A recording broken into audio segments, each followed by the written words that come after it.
When I left the cybersecurity company, um, I had obviously updated my CV. It happened to be a Friday that we had the probation meeting on, and that's when I left. And because we were a cybersecurity company, I was on gardening leave. Right. Right. So I couldn't. They had to give me a month's notice, but I couldn't work there because I was leaving. Sure. It didn't matter about the reason for leaving, but because we did government contracts and things like that, I obviously couldn't remain working there.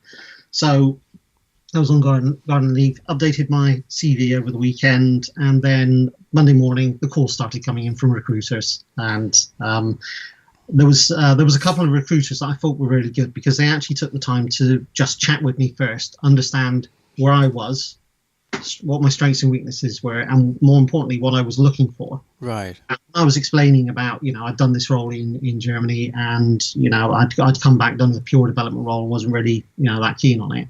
One recruiter in particular had turned around and said, "Well, have you considered going into either a technical management role or a man management role?" Right. And it's not something that really, clarified in my head that was, a route to take. I hadn't really considered that because I've always been a developer, so obviously I'm going to look for development roles. And we were talking about that, and there's there was a light bulb moment. I thought, yeah, actually, that's really probably where I should be focusing more now. That's really interesting. So a recruitment agent was able to sort of like talk about a particular role that you weren't necessarily aware of. No, exactly that. He was able to give me, it was very much, he was, saying, well, look, these are other options that are out there that you're obviously not aware of. I've never worked for a marketing agency before. No. Very, first time I'd ever gone into that, even considered that sort of industry.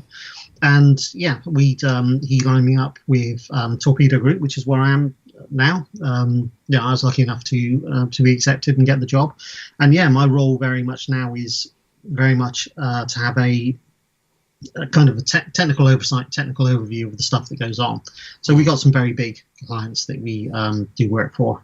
You can go on the website and you'll be able to see all the people we do. But Autodesk, Adobe, some of the bigger names, Epson as well. And we, as a company, we do the whole range of stuff. So we can do print media, we do landing pages, we do fully fledged websites, we do portals. We even now have some e-commerce stuff we've done as well.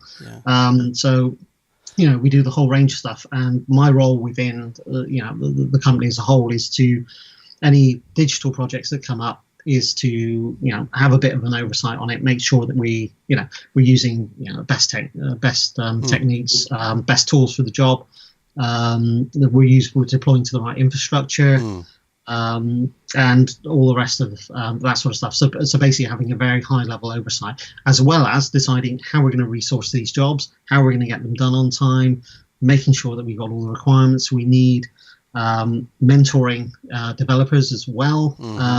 So which is why I don't get to do that much coding anymore. And working in Oxford, I don't, by the time I get home, I tend to just want to chill out and relax. So